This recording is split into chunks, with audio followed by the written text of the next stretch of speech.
देश के अलग अलग राज्यों में अलग अलग हिस्सों में चल रही ईडी की छापेमारी से कोहराम मचा हुआ है। बिहार से लेकर नोएडा तक छापेमारी में कई खुफिया राज भी खुल रहे हैं।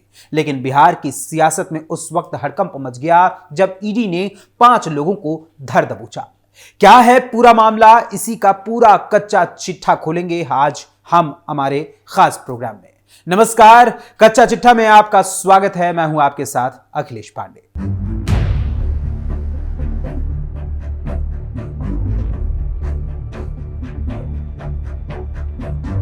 बिहार में बीते 10 जनवरी से आरजेडी नेता और पूर्व मंत्री आलोक मेहता और उनसे जुड़े लोगों के ठिकानों पर ईडी ने छापेमारी अपनी शुरू की थी, जो कि अब भी लगातार चल रही थी। ईडी की टीम ने पटना स्थित आलोक मेहता के सरकारी आवास पर पहुंचकर छापा मारा था।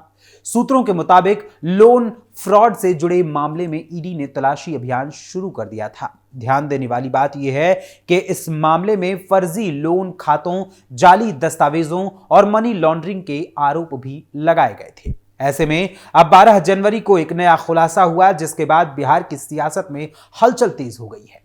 बताया जा रहा है कि ईडी ने बैंक लोन फ्रॉड केस में 5 आरोपियों को गिरफ्तार कर लिया है। जांच एजेंसी ने वाराणसी में छापेमारी कर बैंक के सीईओ विपिन तिवारी और यूपी के गाजीपुर से विपिन के ससुर राम बाबू शांडिल्य को गिरफ्तार किया है।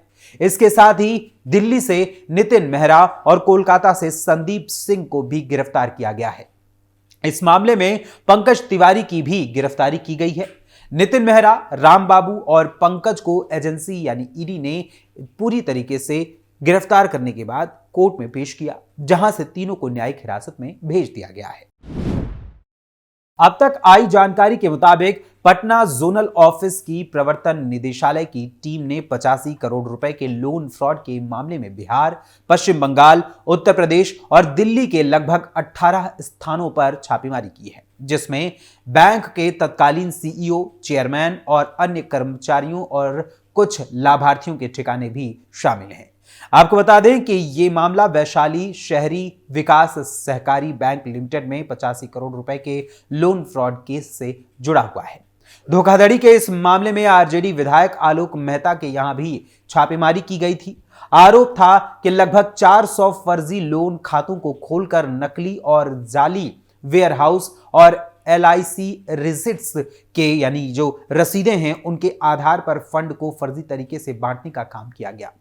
गौर करने वाली बात यह है कि आलोक मेहता की व्यावसायिक इकाइयों की इस फ्रॉड में शामिल होने की गुंजाइश जब सामने नजर आई थी तो उसका खुलासा भी किया गया। उनके ठिकानों पर अभी भी तलाशी की जा रही है। अन्य लाभार्थियों और उन व्यक्तियों के खिलाफ भी कार्रवाई हो रही है जिन्होंने बैंक अधिकारियों को पैसे के गबन में मदद की और बाद में इन पैसों को छुपाने और मनी लॉन्ड्रिंग में सहायक बने। यह मामला सार्वजनिक धन के गबन और मनी लॉन्ड्रिंग से जुड़ा हुआ है, जिसमें कई उच्च स्तरीय अधिकारियों और लाभार्थियों के शामिल होने की बात सामने आ रही है। आलोक मेहता पर आरोप है कि उन्होंने न केवल बैंक अधिकारियों की मदद की, बल्कि सार्वजनिक धन की हेराफेरी और मनी लॉन्ड्रिंग में भी भूमिका निभाई। सभी संबंधित व्यक्ति और उनके व्यावसायिक साझेदारों पर शिकंजा कसा जा रहा है। इस मामले में अन्य बड़े नाम भी सामने आने की उम्मीद जताई जा रही है। अब इस मामले में ईडी बिहार सरकार के पूर्व मंत्री आलोक मेहता के भतीजे एवं बैंक के अध्यक्ष संजीव कुमार को गिरफ्तार करने की तैयारी में जुटी हुई है। विपिन के ससुर राम बाबू शांडिल्य पर पूर्वांचल सहकारी बैंक में 30 करोड़ का घपला यानी घोटाला करने का आरोप भी है। बिहार सरकार के पूर्व मंत्री और राजद के विधायक आलोक मेहता और उनसे जुड़े लोगों के यहां पटना, वाराणसी, दिल्ली, कोलकाता, वैशाली सहित अन्य 19 ठिकानों पर छापेमारी ईडी के द्वारा की गई थी। हाजीपुर के बैंक में यानी हाजीपुर में जो बैंक है वहां पर 8 घंटे तक छापेमारी के बाद कई कागजात को अपने साथ ईडी की टीम ले गई थी। आरजेडी विधायक आलोक मेहता के पटना और अन्य स्थानों के ठिकानों से करीब 2 दर्जन जमीन के डीड, 1 दर्जन पासबुक, कोल्ड स्टोरेज और वेयर हाउस के कागजात मिले हैं। बैंक की स्थापना 35 साल पहले पूर्व मंत्री के पिता ने हाजीपुर में किया था। मिली जानकारी के मुताबिक पूर्व मंत्री के खिलाफ ईडी के द्वारा सबूत इकट्ठा किया जा रहा है। इसके बाद ईडी नोटिस जारी कर पूर्व मंत्री को पूछताछ के लिए बुला सकती है। इसके अलावा प्रवर्तन निदेशालय यानी ईडी ने हैदराबाद जोनल कार्यालय में धन शोधन निवारण अधिनियम पीएमएलए के तहत बीते 3 जनवरी को हैदराबाद में एक ठग संदीप देसाई के ठिकानों पर तलाशी अभियान चलाया था। इस दौरान ईडी ने लोगों को लुभाने और उनके पैसे वसूलने के लिए इस्तेमाल किए गए कई सिम कार्ड और मोबाइल फोन जब्त किए। ईडी हैदराबाद जोनल कार्यालय ने इससे पहले यानी उस घटना से पूर्व भी बीते 19 दिसंबर 2024 को पीएमएलए 2002 के प्रावधानों के तहत हैदराबाद में मेसर्स सीएसके रियल्टर्स लिमिटेड और messrs Singh mention private limited से संबंधित 2 परिसरों में तलाशी अभियान चलाया था। जांच से पता चला कि संदीप देसाई ने एक वरिष्ठ ईडी अधिकारी के रूप में मेसर्स सीएसके रियल्टर्स के प्रबंध निदेशक सुरेश कुमार अग्रवाल से संपर्क किया और ईडी अधिकारियों के नाम पर उनसे पैसे ऐंठने की कोशिश की। ठग संदीप देसाई ने व्हाट्सएप के माध्यम से सुरेश कुमार अग्रवाल से संपर्क करने के लिए 3 अलग अलग मोबाइल नंबरों का इस्तेमाल किया और खुद को वरिष्ठ ईडी अधिकारी के रूप में पेश भी किया था। देसाई ने सुरेश कुमार को हैदराबाद के एक 5 सितारा होटल में मिलने के लिए राजी किया था। इस मुलाकात के दौरान देसाई ने अपना परिचय राकेश और एक ईडी अधिकारी के चचेरे भाई और दोस्त के रूप में करवाया था। इस दौरान ठग संदीप देसाई ने सुरेश कुमार अग्रवाल से मोटी रकम की मांग की और ईडी अधिकारियों के साथ अपने संपर्क के माध्यम से मेसर्स सीएसके रियल्टर्स के खिलाफ चल रही पीएमएलए जांच में उनकी मदद करने की पेशकश की। इसके बाद उपरोक्त कार्यप्रणाली के संबंध में मिली जानकारी के आधार पर ईडी ने सुरेश कुमार को लिखित शिकायत दर्ज करने के लिए कहा। सुरेश कुमार की शिकायत के आधार पर ईडी ने फौरन कार्रवाई शुरू की। जांच के दौरान ईडी ने सीसीटीवी फुटेज और सर्विलांस के जरिए ठग संदीप देसाई की पहचान की और उसके ठिकाने का पता लगाया। जिसके बाद उसके आवासीय परिसर में तलाशी अभियान चलाया गया, जहां से उसके द्वारा इस्तेमाल किए गए कई सिम कार्ड और मोबाइल फोन भी जब्त किए गए। जांच के दौरान दर्ज किए गए अपने बयान में ठग संदीप देसाई ने स्वीकार किया कि उसने सुरेश कुमार से पैसे ऐंठने के लिए पूरी ये साजिश रची थी। इतना ही नहीं बल्कि ईडी की लखनऊ जोनल टीम ने नोएडा में बड़ा फर्जीवाड़ा उजागर करते हुए हैसिंडा प्रोजेक्ट्स लिमिटेड और उसकी 5 सहयोगी कंपनियों की 75 करोड़ से अधिक की संपत्तियां जब्त कर ली। जब्त की गई संपत्तियों में कृषि भूमि, निर्माणाधीन फ्लैट्स और कॉमर्शियल कार्यालय भी शामिल है।